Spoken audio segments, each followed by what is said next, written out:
Hi అండి. Welcome back to my channel అండి. Today recipe వచ్చేసి మీల్ మేకర్ కర్రీ అండి. ఇది బగారా రైసు, అన్నం, చపాతీ, రోటీ ఎందులోకైనా బాగుంటుందండి. ఈరోజు నేనైతే బగారా రైస్ కాంబినేషన్లో చేశానండి. ఇప్పుడు ఇది ఎలా చేయాలో చూద్దాం రండి. ప్రాసెస్లోకి వెళ్తే స్టవ్ పైన ఒక ప్యాన్ పెట్టి అందులో 2 టేబుల్ స్పూన్ల దాకా పల్లీలు, 1 టేబుల్ స్పూన్ ఎండు కొబ్బరి, హాఫ్ టేబుల్ స్పూన్ జీలకర్ర, 4, 5 లవంగ మొగ్గలు వేసి ఫ్రై చేసుకోవాలండి.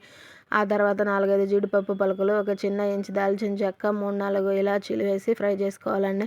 ఇవి కొంచెం ఫ్రై అయిన తర్వాత ధనియాలు వేసుకోవాలండి, 1 టేబుల్ స్పూన్ దాకా.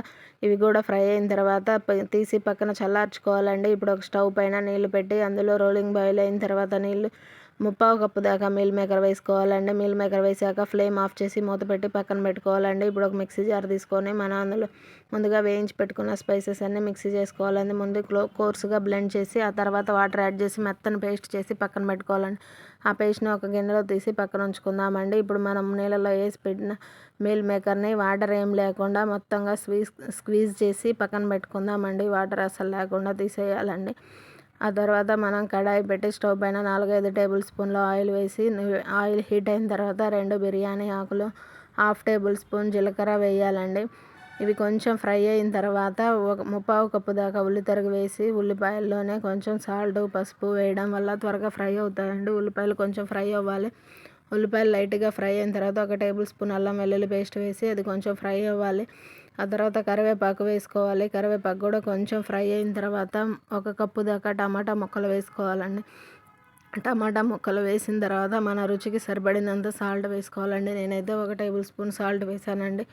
మీ టేస్ట్కి తగ్గట్టు మీరు వేసుకోవచ్చండి. టమాటా ముక్కల్ని మూత పెట్టి మగ్గించుకోవాలండి.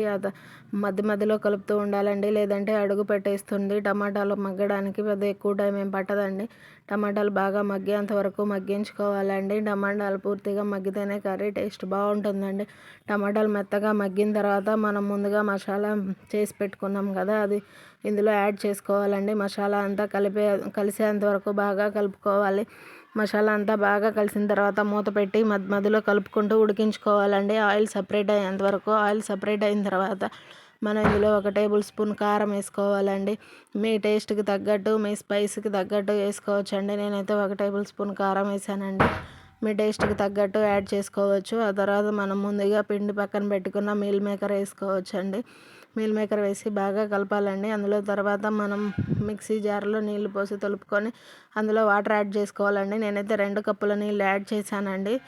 మీరు కావాల్సిన కన్సిస్టెన్సీ చూసి యాడ్ చేసుకోవచ్చండి. 2 కప్పుల నీళ్ళు కరెక్ట్గా సరిపోతాయండి. కొంచెం లూజ్గా ఉండేటట్టు యాడ్ చేసుకోండి. ఇది బాగా ఉడకాలండి. కొంచెం ఉడికిన తర్వాత చిక్కగా అవుతుందండి. మరి ఎక్కువ చిక్కగా అవ్వాల్సిన అవసరం లేదు. కొంచెం పలుచగా ఉన్నప్పుడు ఆపేయొచ్చండి, లేదంటే ఉడికిన తర్వాత బాగా చిక్కబడిపోతుందండి. ఇప్పుడు లాస్ట్లో దించే ముందు కొత్తిమీర వేసి గార్నిష్ చేసుకుంటే అంతేనండి, మన టేస్టీగా ఉండే మీల్ మేకర్ కర్రీ రెడీ అండి.